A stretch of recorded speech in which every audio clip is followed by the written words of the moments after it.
En el año 1954, imágenes como estas eran comunes.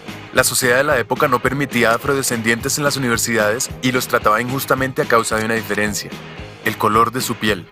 Por ejemplo, les tocaba sentarse en la parte de atrás del bus y no podían usar los mismos bebederos que usaban los blancos. Debían usar bebederos especiales, bebederos solo para negros. Durante muchos años, la población afrodescendiente vivió la injusticia de no tener garantizados los mismos derechos que sí tenían garantizados los que tenían la piel más clara. Sin embargo, muchas personas que sabían que ahí había un problema y que tocaba solucionarlo, lucharon para cambiar esa situación.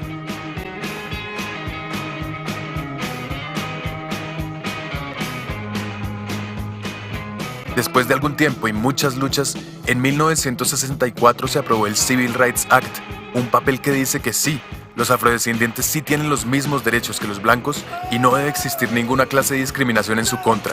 Aunque con que ese papel existiera y estuviera en el Congreso no se iba a arreglar todo de la noche a la mañana. Una ley es un papel, y para que llegue a la realidad hace falta mucho más trabajo.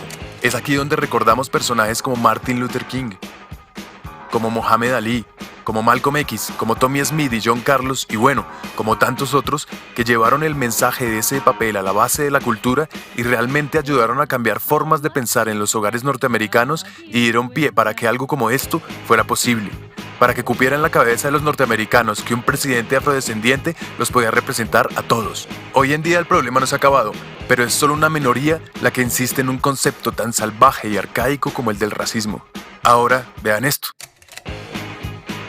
Para el principio del siglo XX, un legado histórico que trataba a las personas con discapacidad como fenómenos, como retardados o como incapaces, había logrado que la discapacidad fuese considerada por la mayoría de las personas como una maldición o como un castigo divino. La sociedad de la época entendía las diferencias físicas, sensoriales, intelectuales o psicosociales como algo inaceptable y creyó que lo correcto era esconderlas o construir lugares donde vivieran aisladas. Así, los ciudadanos supuestamente normales se desentendieron de las personas con discapacidad y continuaron construyendo un mundo excluyente, lleno de barreras. Muchos fueron encerrados de por vida en esas instituciones, incluso en contra de su voluntad, para sufrir tratos inhumanos y degradantes. No se les permitía tomar decisiones y se les hizo creer que jamás podrían vivir por ellos mismos. Se les hizo creer que eran menos, que no eran suficiente.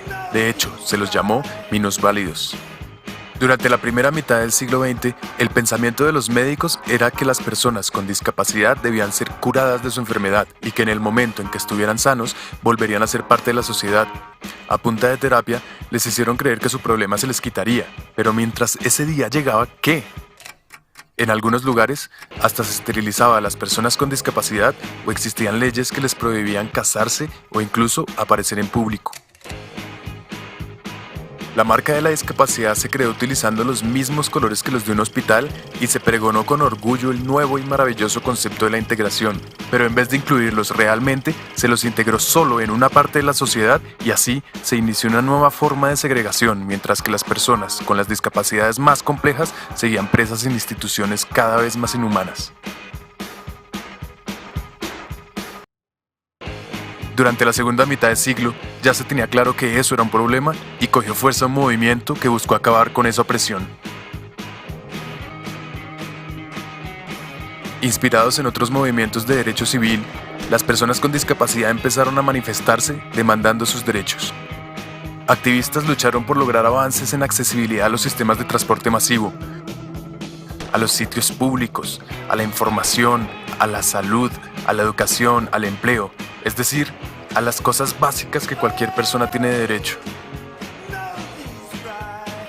Personas con discapacidades severas crearon los primeros centros de vida independiente para volver a ser parte de la comunidad y poder dirigir sus vidas ellos mismos. Se empezó a usar la consigna "nada sobre nosotros, sin nosotros", y así se empezó a participar en el proceso de diseñar leyes que realmente los tuvieran en cuenta. La lucha a través de los años ha desembocado en un movimiento de derecho civil en todo el mundo. En los países desarrollados y en los que están en desarrollo, las personas con discapacidad demandan sus derechos, demandan su libertad y su igualdad de oportunidades.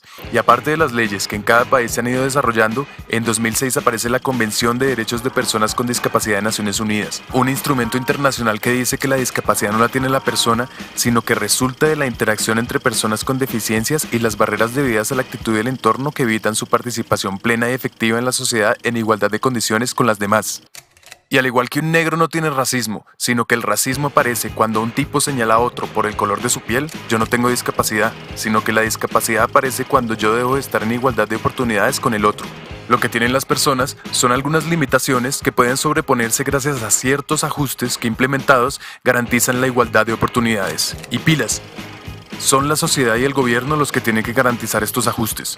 Si no los garantizan, estaríamos aceptando discriminaciones y abusos que a estas alturas no debemos permitir. Entonces, sabemos que no es ni exclusión ni integración lo que necesitamos, sino una verdadera inclusión social. Y es nuestro deber llevar las leyes que tenemos a la calle y producir el cambio de no ver a las personas con discapacidad como unos enfermos, sino como sujetos de derechos, ciudadanos como todos nosotros. Despierten, ayúdenos a cambiar esta situación.